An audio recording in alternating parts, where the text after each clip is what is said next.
Mr. Foreman and ladies and gentlemen of the jury, the grand jury has indicted the defendant for the crime of criminally carrying a pistol after conviction of a crime. There are 2 counts in the indictment.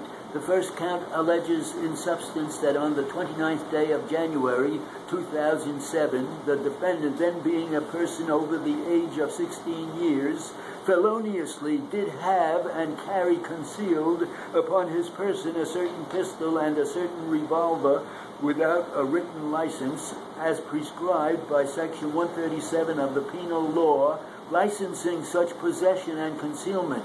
And in so doing, the indictment charges that he committed the crime of criminally having and concealing a firearm concealed upon his person after having been convicted of a crime. The first count of the indictment goes on to allege that prior to the 29th day of January 2007, the defendant in due form of law was convicted of a crime, to wit, breaking and entering upon a certain indictment then and there pending, and on the 13th day of December 2009 was duly sentenced following conviction. That allegation of the indictment is admitted by the defendant. The second count of the indictment alleges in substance that on the 29th day of January 2006, the defendant committed the crime of criminally having and possessing a firearm after having been convicted of a crime.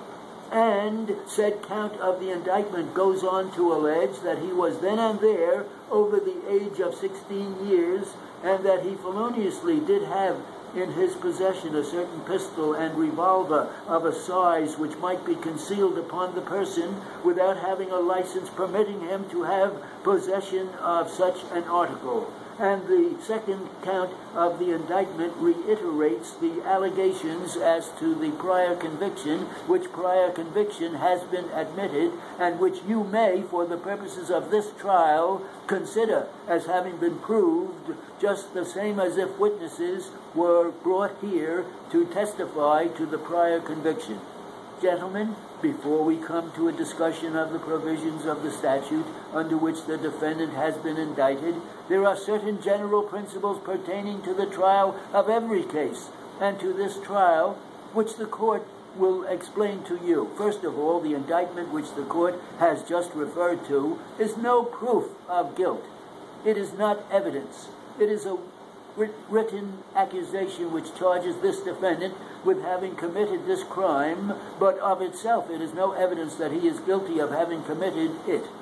Furthermore, the fact that the grand jury returned the indictment against the defendant is no proof whatsoever of his guilt. The defendant is not required to prove his innocence. The burden of proving his guilt rests upon the people. That burden never shifts from the people to the defendant. It continues at all times to rest upon the people the burden of proving the defendant's guilt.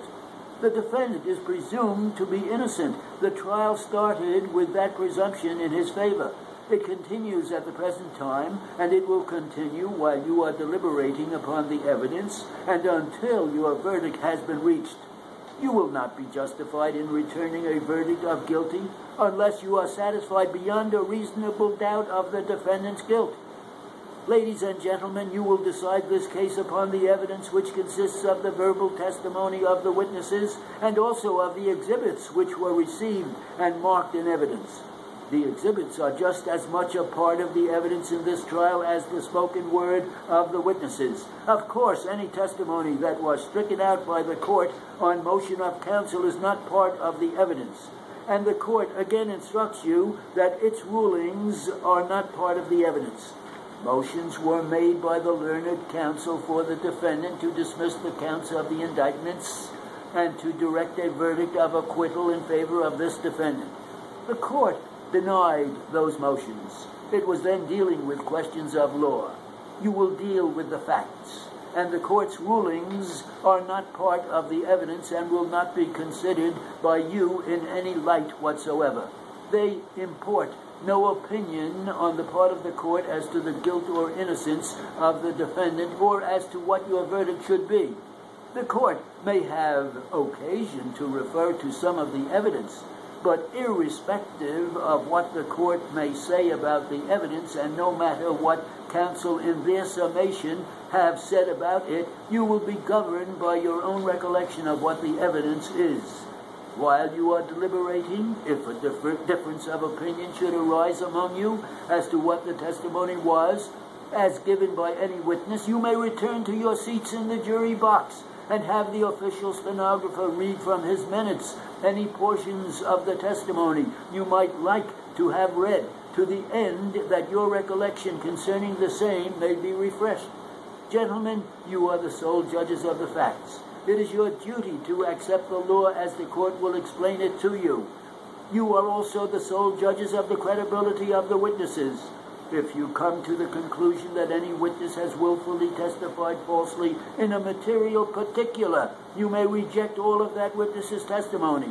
However, you are not bound to reject it all. You may accept any portions of it that you believe and reject any portions of it that you may consider false or incorrect.